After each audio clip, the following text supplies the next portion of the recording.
आज का टॉपिक है अमाइनो एसिड एनालिसिस। मतलब कैसे उसके सीक्वेंस का के लिए सीक्वेंस को डिटरमाइन करने के लिए कौन कौन से मेथड हैं। सबसे पहले तो एंड ग्रुप एनालिसिस, क्योंकि अमाइनो एसिड सीक्वेंसेस के एंड ग्रुप यानी जो अमाइनो टर्मिनल है, सी टर्मिनल है, उसकी आइडेंटिफिकेशन कौन कौन से मेथड से की जाएगी। तो एंड ग्रुप एनालिसिस में उसी के बारे में डिस्कस करेंगे। हमें पता होना चाहिए कि जो एन टर्मिनल पे अमाइनो एसिड लगा हुआ है वो कौन सा है और सी टर्मिनल पे कौन सा अमाइनो एसिड है किसी भी प्रोटीन के स्ट्रक्चर में। सी टर्मिनल जो अमाइनो एसिड्स होते हैं उनको हम कार्बोक्सी पेप्टाइडेज कैटालाइज्ड हाइड्रोलिसिस होती है, एक एंजाइम होता है जो कि हाइड्रोलिसिस कर देता है और फिर सी टर्मिनल को रिलीज़ कर देता है। तो वो हमें पता चल जाता है कि ये सी टर्मिनल पे ये वाला अमाइनो एसिड अटैच्ड है। बहुत सारे और केमिकल मेथड्स, हमें सिर्फ एन टर्मिनल के बारे में, एन टर्मिनल की एनालिसिस के बारे में डिस्कस करना है, तो उसी के डिफरेंट जो मेथड्स हैं हम उन्हीं को डिस्कस करेंगे। बहुत सारे केमिकल मेथड्स हैं जो डेवलप किए गए हैं for identification of N terminal amino acid, and it depend on the fact that amino जो एन टर्मिनल अमाइनो एसिड्स हैं it is more nucleophilic than any of the amine nitrogens. तो एक एक करके हम इसके मेथड्स को डिस्कस करते हैं, कौन कौन से मेथड हैं जिससे कि एन टर्मिनल अमाइनो एसिड को आइडेंटिफाई कर सकते हैं। जो क्लासिकल स्ट्रेटजी है जो अब तक यूज़ करते आए हैं वो है सेंगर मेथड। जो है इससे एक तो ये पता चलता है कि अमाइनो एसिड कौन सा प्रेजेंट है एंड उनकी रेशो क्या है, उनकी मोलर रेशो क्या है। सेकेंड है कि ये क्या करेगा, पेप्टाइड को स्मॉल फ्रेगमेंट्स में क्लीव कर देगा, ब्रेक कर देगा, और फिर अमाइनो एसिड की कंपोजिशन जो है, ये जो स्मॉलर फ्रेगमेंट्स हैं उनकी कंपोजिशन से डिटरमाइन करेगा कि कौन कौन से अमाइनो एसिड वहाँ पे प्रेजेंट है। And N terminal and C terminal जो पेरेंट पेप्टाइड हैं उनमें एन टर्मिनल कौन सा है एंड सी टर्मिनल कौन सा है उसको आइडेंटिफाई करेगा हर एक स्मॉल फ्रेगमेंट के अंदर। और इस तरह से जो हैं जब इन स्मॉल फ्रेगमेंट्स को ओवरलैप भी कर सकते हैं तो इस तरह से पूरे जो फुल सीक्वेंस है किसी भी प्रोटीन का उसकी इन्फॉर्मेशन पता चल जाती है। तो ये सेंगर मेथड्स के फंक्शन है एक तरह से कि क्या क्या डिटरमाइन करता है। अब सेंगर मेथड में होता क्या है, जो मेन इसका की रिएजेंट है वो है एन टर्मिनस को डिटरमाइन करने के लिए इस 1,फ्लोरो-2,4-डाइनाइट्रोबेंजीन, ये नीचे स्ट्रक्चर दिया हुआ है इसका 1 फ्लोरो है ये, और ये 1 यहाँ पे फ्लोरो, देन है कि 2,4 ये 2 नाइट्रो ग्रुप्स लगे हुए हैं, बेंजीन रिंग है तो इसलिए इसका नाम है 1,फ्लोरो-2,4-डाइनाइट्रोबेंजीन। इसमें ये वाला रिएजेंट यूज़ करते हैं एन टर्मिनल को डिटरमाइन करने के लिए। ये होता क्या है, one fluoro two four dinitrobenzene it is very reactive towards the nucleophilic aromatic substitution. इसके लिए जो है बहुत ज़्यादा रिएक्टिव है। अब इसकी रिएक्शन कैसे होती है, ये सबसे पहले रिएक्ट करता है जो अमाइनो नाइट्रोजन होता है, यानी जो एन टर्मिनल अमाइनो एसिड पे अमाइनो नाइट्रोजन होगा उसके साथ ये रिएक्ट करता है। इधर ये तो है रिएजेंट, सेंगर रिएजेंट, और ये दिया हुआ है कौन, ये अमाइनो एसिड है, ये इसके साथ रिएक्ट करेगा, अटैच हो गया। ऊपर तो ये दोनों को ऐड किया गया था और अब ये क्या हो गया, इसके साथ अटैच हो जाएगा। इसके बाद क्या होगा कि जब इसकी ये हाइड्रोलिसिस करेगा, तो जब हाइड्रोलिसिस होगी तो जितने भी पेप्टाइड बॉन्ड्स हैं वो क्लीव हो जाएंगे और एक मिक्सचर ऑफ अमाइनो एसिड्स मिलेगा। और सिर्फ एक ऐसा होगा जिसके पास क्या होगा, 2,4-DNP ग्रुप होगा, वो एन टर्मिनल होगा अमाइनो एसिड का। ये है, ये एक बचा हुआ है, ये बहुत सारे अमाइनो एसिड थे उसमें से एक ही यहाँ पे इसके साथ अटैच है, और ये बाकी क्या मिल गया है, मिक्सचर ऑफ अमाइनो एसिड्स मिल गए हैं। दूसरा मेथड है एडमंड डिग्रेडेशन या ऑटोमेटेड सीक्वेंसिंग ऑफ पेप्टाइड। तो एडमंड डिग्रेडेशन वैसे ही मेथड है, ये भी एन टर्मिनल के लिए है, अमाइनो एसिड्स के आइडेंटिफाई करने के लिए एन टर्मिनल, एंड इस जैसे कि सेंगर मेथड था। एडमंड डिग्रेडेशन में क्या होता है, ये एन टर्मिनल अमाइनो एसिड को डिटरमाइन करने का एक मेथड है। इसमें हम क्या कर सकते हैं, एक सेम सैंपल में सिर्फ 1 रेसिड्यू पे ही एक टाइम पे वर्क करेगा, एंड इससे एन टर्मिनल मेथड्स जो है फर्स्ट 20 या उसके बाद के जो अमाइनो एसिड्स हैं उनके एन टर्मिनल को डिटरमाइन किया जा सकता है इस मेथड के थ्रू।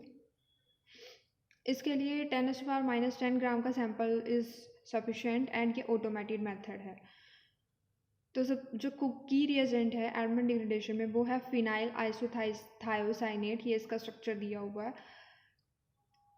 अब ये क्या करता है, जो फिनाइल आइसोथायोसाइनेट है जब ये किसके साथ रिएक्ट करेगा, अमाइनो एसिड के साथ रिएक्ट करता है तो क्या होता है, इसमें भी क्या होगा, प्रोडक्ट बनेगा एक। तो ये प्रोडक्ट बनता है, इसका नाम होता है फिनाइल थायोकार्बोमाइल पीटीसी डेरिवेटिव। ये एक कंपाउंड जो प्रोडक्ट बनता है जब अमाइनो एसिड एडमंड रिएजेंट के साथ रिएक्शन करता है तब ये प्रोडक्ट बनता है।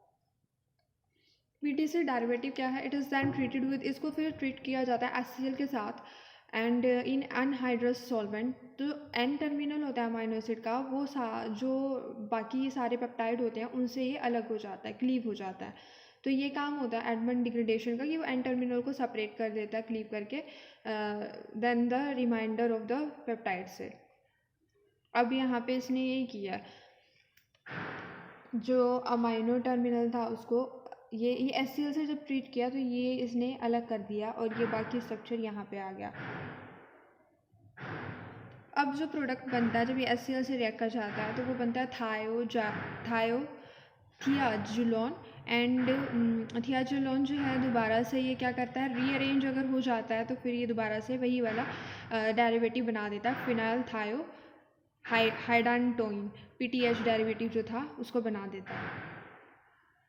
ये दोबारा से जब बन गया, दोबारा से इसने रीअरेंज किया तो स्ट्रक्चर बन जाएगा। PTH जो डेरिवेटिव है उसको फिर आइसोलेट कर लेते हैं एंड आइडेंटिफाई करते हैं। जो रिमेनिंग बच जाते हैं पेप्टाइड उनको दोबारा से क्या करते हैं, एडमंड रिएजेंट से HCl से ट्रीटमेंट किया जाता है, दोबारा से उसकी एडमंड डिग्रेडेशन होती है।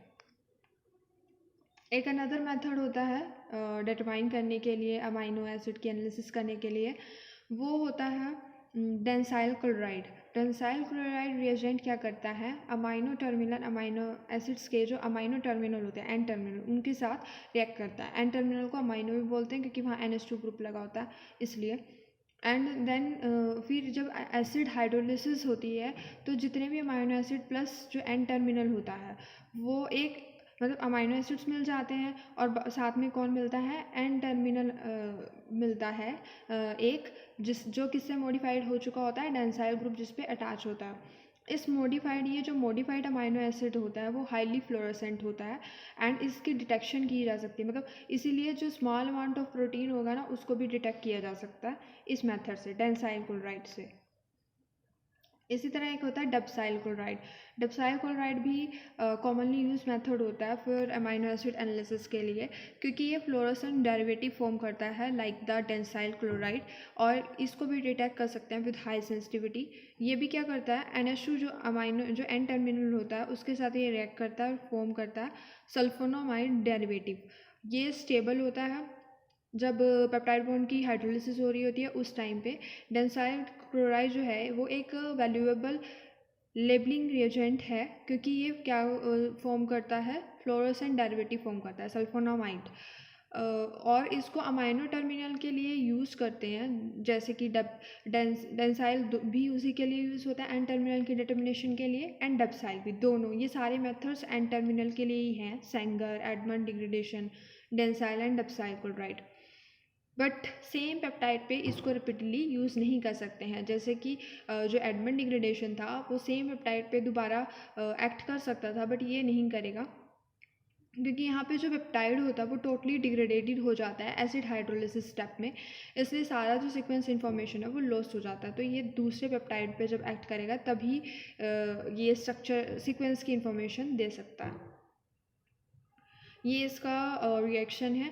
यहाँ पे डेंसाइल क्लोराइड की बात की जा रही है उसकी रिएक्शन की। तो सबसे पहले क्या हो रहा है, ये कोई भी पॉलीपेप्टाइड है जिसमें एन टर्मिनल होगा, ये डेंसाइल क्लोराइड है, ये क्या करेगा, ये जब रिएक्ट करेगा तो एक जो डेरिवेटिव बना देगा 2,4-डाइनाइट्रोफिनाइल डेरिवेटिव, ऑफ पॉलीपेप्टाइड, देन ये 6 जो मोलर है HCl के साथ रिएक्ट करेगा और फिर ये डेरिवेटिव बना देगा अमाइनो टर्मिनल रेसिड्यू का। कुछ अमाइनो एसिड्स यहाँ पे फ्री मिल जाएंगे। तो मेन पर्पस तो इसका ये है कि एन टर्मिनल को डिटरमाइन करना। तो इस तरह से ये डिटरमाइन कर लेता है एन टर्मिनल को। तो ये जो मेथड्स थे ये डिफरेंट मेथड्स से एन टर्मिनल को डिटरमाइन करने के लिए अमाइनो एसिड्स के, Sanger, Edman degradation, dansyl and dabsyl chloride.